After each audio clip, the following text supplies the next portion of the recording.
Good Morning Business, le grand entretien. Et le grand entretien à 8h20 sur BFM Business et sur RMC Découverte, c'est avec Pierre Pellouzet aujourd'hui. Bonjour, médiateur des entreprises. Pierre Pellouzet, la liste est longue. Camaïeu, Koukaï, San Marina, Pinky, Cop Copine.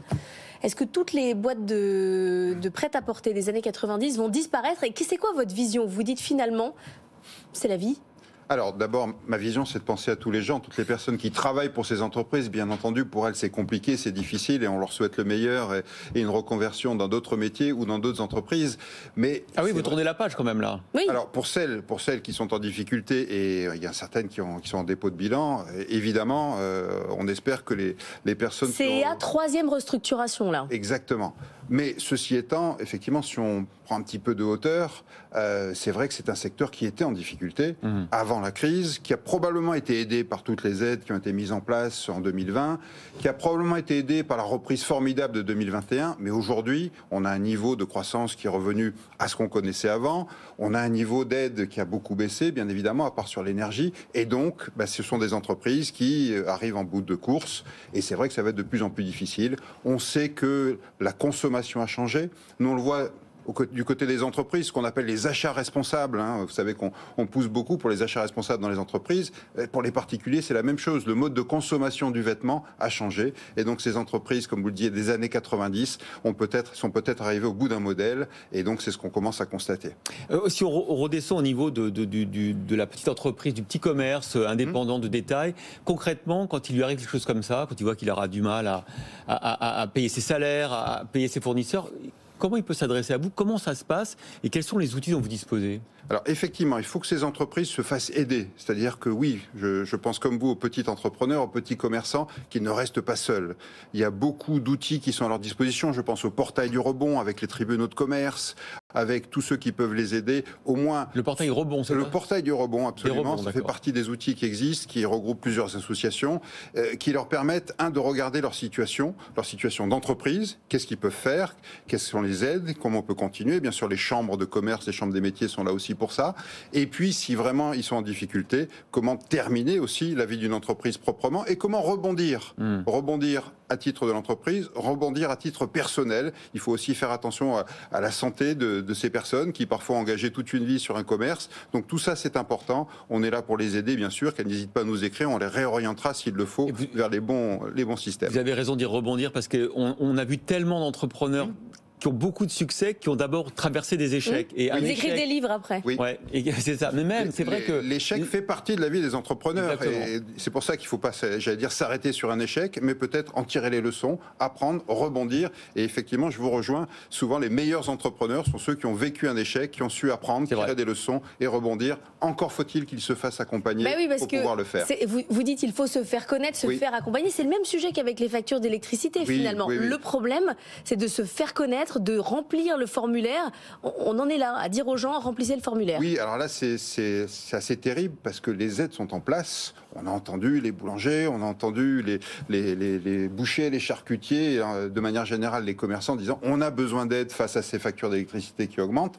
Il y a un formulaire d'une simplicité absolue, je suis désolé de le dire, il suffit de cocher une case et de renvoyer. Il ne faut pas oublier de cocher la bonne case, attention. Alors, oui. Parce que ce que vous avez annoncé vendredi, vous étiez à Bercy avec les ministres et les entreprises concernées, 30% seulement des entreprises qui ont droit à ce tarif plafonné d'électricité on en fait la demande. Et pourtant, les entreprises d'électricité réécrivent, parfois téléphonent à ces entrepreneurs en leur disant « Vous avez un formulaire qu'on vous envoie, c'est le fournisseur d'électricité qui l'envoie, vous cochez la case, vous nous le renvoyez, parfois c'est en ligne, il suffit de cocher en ligne et vous avez droit aux aides. » Et pourtant, malheureusement, il y a encore des entrepreneurs qui ne le font pas. Donc je profite de cette antenne ce matin pour lancer un appel à nouveau.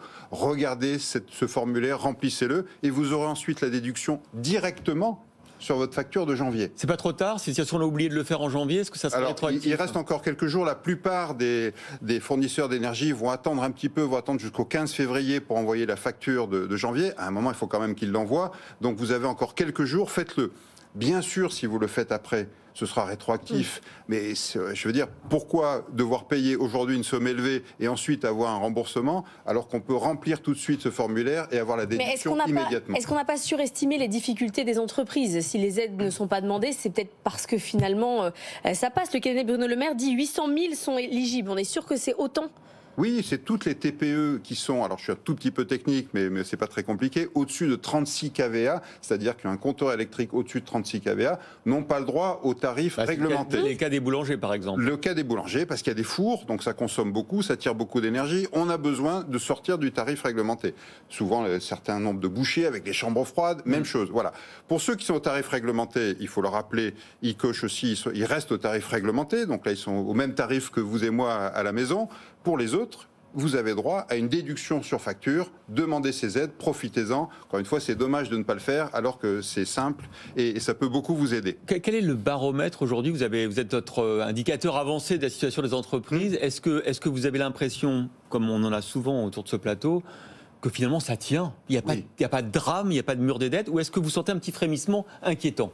Non, pour moi ça tient. Ça tient, il n'y a pas de drame. Il y a effectivement des secteurs, on en a mentionné, qui étaient historiquement malheureusement en difficulté, et encore dans les secteurs, il y en a qui s'en sortent très bien, et d'autres qui étaient un peu au bout du modèle, qui souffrent un peu plus. Mais de manière générale, on est plutôt sur une dynamique économique qui reste bonne. On a même, vous le savez, des problèmes de recrutement dans beaucoup de secteurs, ce qui veut quand même dire que l'activité se porte bien.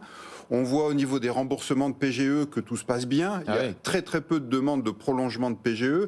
Donc tout ça donne le sentiment d'une économie qui tient plutôt bien, avec certaines bonnes perspectives dans certains domaines, un peu moins dans d'autres, mais pas de drame absolu, au contraire, plutôt une économie positive et j'espère que ça va rester comme ça, bien entendu. Sur les questions de factures énergétiques, le sujet est quasiment clos, c'est-à-dire qu'avec la baisse des factures, parce que le prix de l'énergie a baissé, plus les aides, vous pensez que là on a clos le sujet? Normalement, oui. Aujourd'hui, tout a été fait pour permettre à toute entreprise, notamment les plus petites, qui sont les plus sensibles, de retrouver un niveau d'énergie, donc un niveau de facture compatible avec leur activité économique. J'espère que ça ne posera pas de problème. Vous l'avez dit, il y a des réunions quasiment hebdomadaires en ce moment sur ces sujets-là, donc il y a un suivi qui est fait de très près sur le sujet, et bien entendu, il y aura une adaptation si besoin, mais aujourd'hui, a priori, ça fonctionne. Merci Pierre Pelouzet, médiateur des entreprises. On rappelle le site web pour toutes les questions qu'on a envie de vous envoyer ou à vos relais départementaux? Oui, médiateur-d-entreprise.fr. Effectivement, vous avez un bouton questionner le médiateur, n'hésitez pas à poser une question, et un bouton saisir le médiateur pour tous les sujets de difficultés entre entreprises ou sur les marchés publics. On est là aussi à votre disposition. Merci beaucoup.